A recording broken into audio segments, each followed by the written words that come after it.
It's Wednesday, December 4th, and this is now on HNN. The impeachment inquiry is now in the hands of the Judiciary Committee. I'm Natalie Brand on Capitol Hill with what they're considering in their first hearing judging the conduct of the president.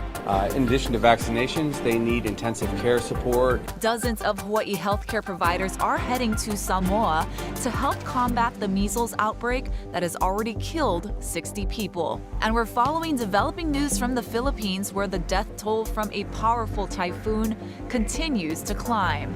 I have confidence, just slightly delinquent. NATO leaders show a united front, but gossip about President Trump behind the scenes. I'm Gwen Baumgartner with an exchange caught on camera. These stories, and we'll tell you who made People Magazine's 2019 People of the Year list.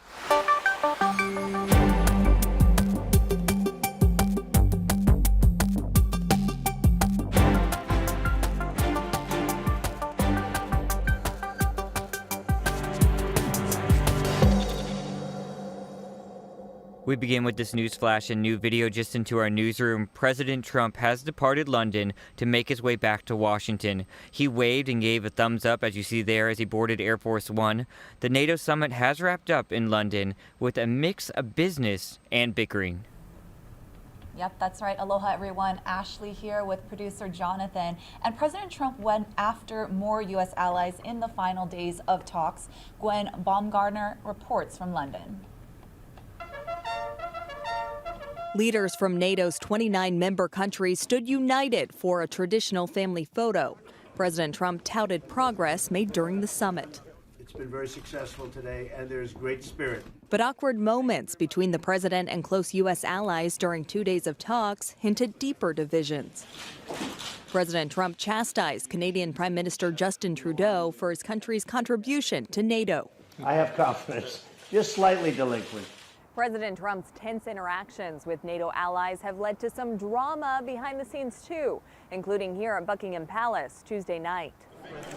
Canada's Prime Minister was caught on camera huddling with leaders from the UK and France, along with Queen Elizabeth's daughter, apparently poking fun at Mr. Trump at a palace reception.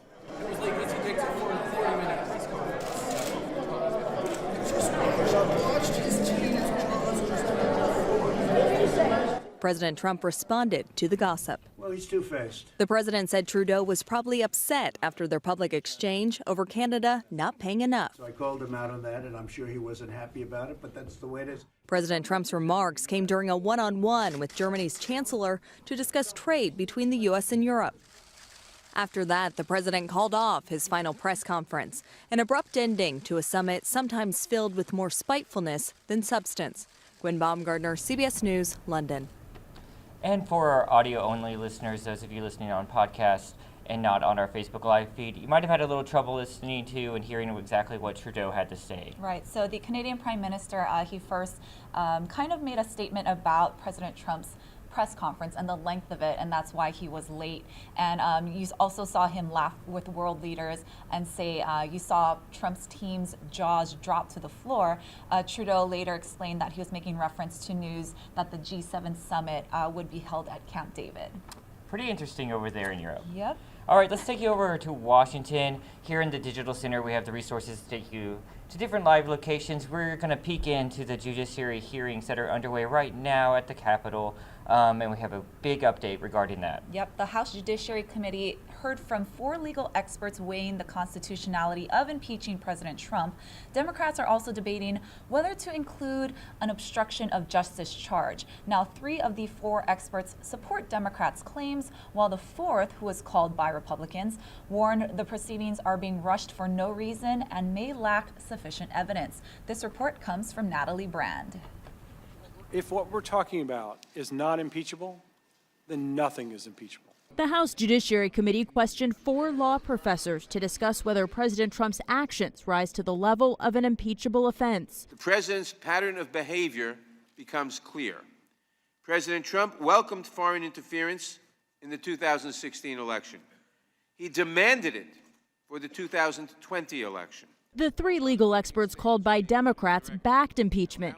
If we cannot impeach a president who abuses his office for personal advantage we no longer live in a democracy. Jonathan Turley, a CBS News contributor, was the only witness for the Republicans. This is the narrowest impeachment in history. While Turley did not excuse the president's behavior, he cautioned the panel about using charges of obstruction and bribery. This isn't improvisational jazz. Close enough is not good enough. If you're going to accuse a president of bribery, you need to make it stick. During the hearing, academic arguments about the Constitution were frequently interrupted by partisan bickering. Can you please also iterate the schedule going forward? In other words, are you planning to hold additional hearings? And if so, when do you anticipate gentlemen will suspend. Releasing or that is not a proper parliamentary inquiry. Republicans accuse Democrats of waging a purely political war. They're more concerned about trying to fit the facts in to what the president supposedly did, presumably did, and make those hypotheticals stick to the American public. Chairman Nadler pointed out who wasn't in the room. This is the moment in which the White House would have had an opportunity to question the witnesses, but they declined our invitation. The White House press secretary called the hearing a sham and said Congress should be working for the American people. Natalie Brandt, CBS News, Capitol Hill. And this just in, a spokeswoman for former President Jimmy Carter says the 95-year-old has been discharged from the hospital after being treated for a urinary tract infection. The nation's 39th president has overcome several health challenges in recent years. Last month, he underwent surgery to relieve pressure on his brain caused by bleeding from a fall. Got an important update regarding those airbag recalls. That's right. Bankrupt airbag maker Takata is recalling about 1.4 million driver's side inflators in the U.S. because they could explode. The recall covers certain vehicles from BMW, Volkswagen, Honda, Toyota, and Mitsubishi from 1995 to 2000. Takata officials say the airbags were not sealed properly and may not inflate correctly to protect people in a crash. BMW has already issued recalls and is urging owners of its older 3 Series cars not to drive them. All right, a story we've been following for days now, the measles outbreak in Samoa. That's right. Now more than 50 people have died, and the majority of them are young children. Now a team of medical professionals led by Lieutenant Governor Josh Green are heading over there to help, and our Allison Blair is tagging along, and she filed this report. A very early morning for a team of local healthcare providers. You can see they are waiting here to board a Hawaiian Airlines flight bound for Samoa's capital city, a country in the grip of a deadly measles outbreak. The purpose of the trip is to vaccinate 50,000 people against the virus in a span of just 48 hours. It's a multi-million-dollar effort paid for entirely by donations. Heading up that effort is Lieutenant Governor Josh Green. He joins me now. You've been in contact with the Samoan government for the past several days. What are they expecting from this team of doctors besides vaccinations? In addition to vaccinations, they need intensive care support and outpatient support for kids who are very sick. Right now, we've already seen as many as 60 children die because of the measles outbreak. So we're bringing some of the best doctors from Hawaii, I call it the Hawaii Health Corps, into country and to humbly serve in whatever way they ask, but to bring our expertise to bear. All right, I, along with photojournalist Davis Pittner, will be joining them documenting their work. We're about to board the flight here in just a few minutes. We will arrive in Samoa later this morning. For now, I'm Allison Blair. Back to you. All right, we look forward to Allison's reports there. She filed that this morning. I think they were up bright and early around 2 a.m. Assume they're about to land any time now, and we look forward to their reports. We'll be filing them on our HNN digital platforms and again in our evening newscast as well. Yes, absolutely. And also developing news from the Philippines, where the death toll continues to rise from Typhoon Kimura. Lisa Denise has the latest. Developing news from the Philippines, where the death toll from Typhoon Kimura has now reached 13 people. Kimura made landfall on Monday, packing maximum sustained winds of 215 miles per hour, damaging homes and government facilities.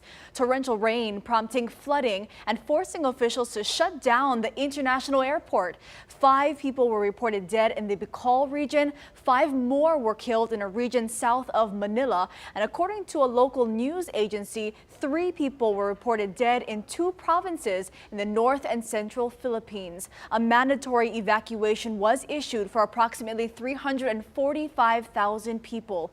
Kimura is set to move away from the Philippines by today.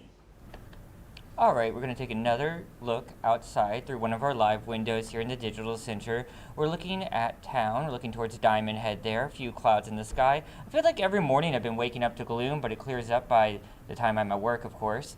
Let's get an update with how your forecast is going to look for the rest of the day and your week. Here's Guy Hoggy. How's it on this Wednesday? I'm Guy Hoggy with your HawaiiNewsNow.com forecast.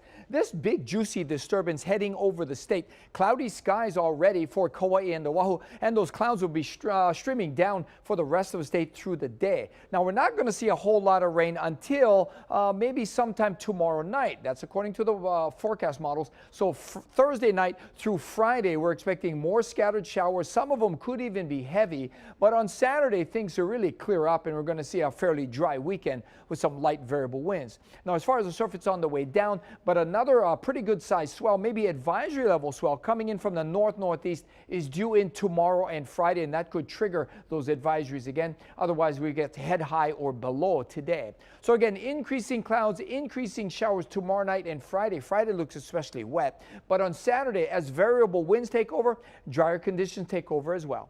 Keep it here on Hawaii News Now. We'll have all your severe weather updates.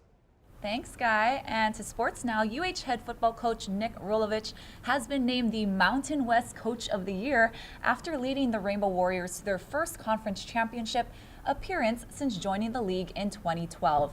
Now, voting for Coach of the Year ended on Sunday, a day after Hawaii beat Army in the regular season finale at Aloha Stadium. The Rainbow Warriors were predicted to finish 4th in the West Division, but they defied expectations and won the division, and they're set to play Boise State in the conference championship on Saturday. Awesome. And we just posted that story to our digital platforms. You see it there. We sent it out as a push alert as soon as we got the news there.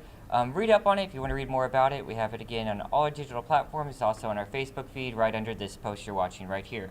Now let's turn to some other news. Yep, People magazine revealed its 2019 People of the Year. Is that J-Lo? It is. She's part of a fearless female foursome. So J-Lo turned 50 this year and celebrated with Oscar buzz, a blockbuster music tour, a beautiful family, and an upcoming Super Bowl appearance.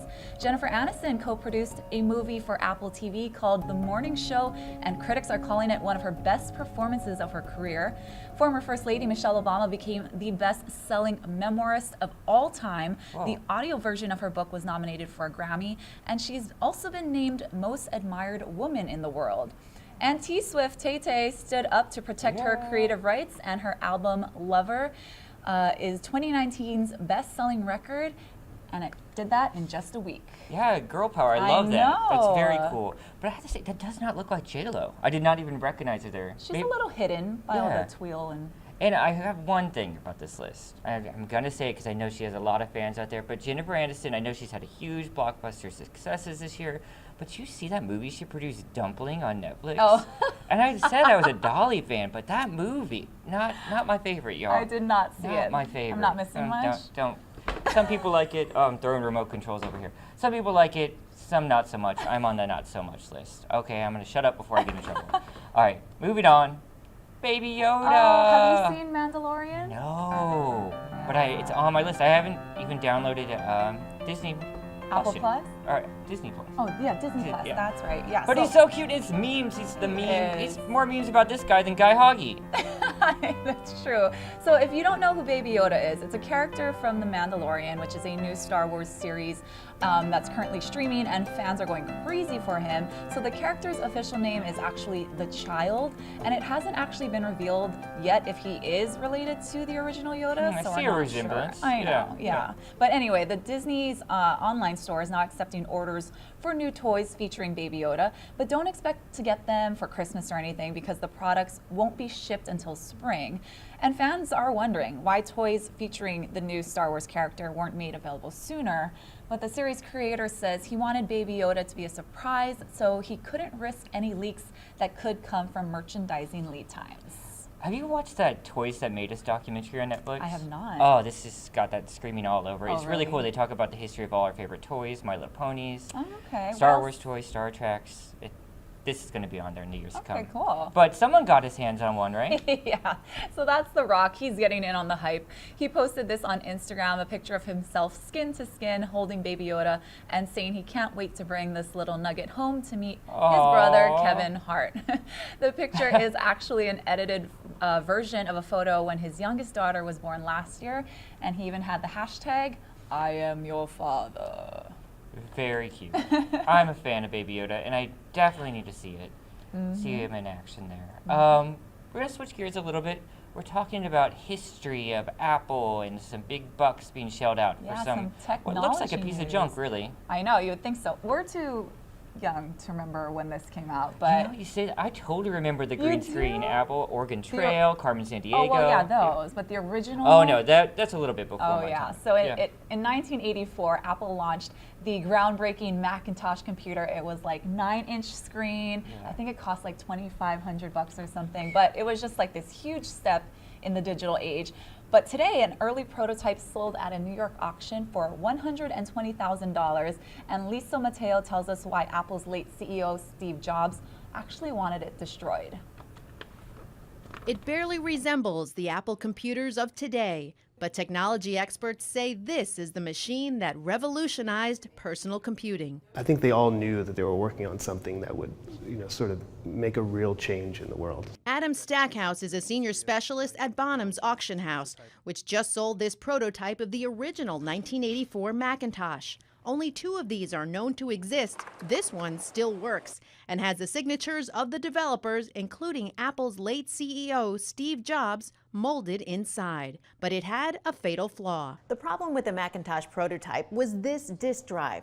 The system was codenamed Twiggy because of the thin floppy disks, and it was glitchy. It was an error-prone drive, so it had to be replaced. The 5¼ Twiggy drive was swapped for a smaller version before it went to market, and Jobs tried to make the buggy prototype disappear. We understand that Steve Jobs wanted these destroyed at a certain point because it wasn't the final iteration.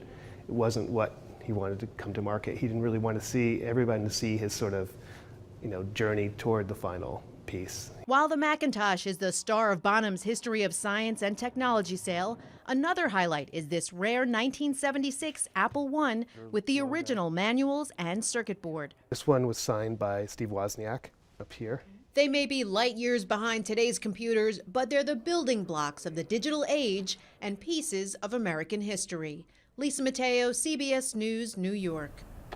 That does sort of bring back memories. I remember being in elementary school, and there was only one computer for the entire school, and we'd get pulled out once a week to spend like 30 minutes on the computer learning typing skills or ABC, but now everyone's got it. When you said Oregon Trail, that took me back. I know. I lost my wagon wheel crossing the river. Oh, dysentery. Oh, you learned in elementary school what dysentery was? Yeah, I know. I was a Carmen Sandiego, and you'd flip the disc, and like have to every time you got to a new level, it's like new disc. Those noises, yeah. Flashback. All right, I'm old. Taking you outside now. We're gonna leave you with this on your Aloha Wednesday. We're so close to the weekend, guys. So close. Hang in there. All right, have a good one.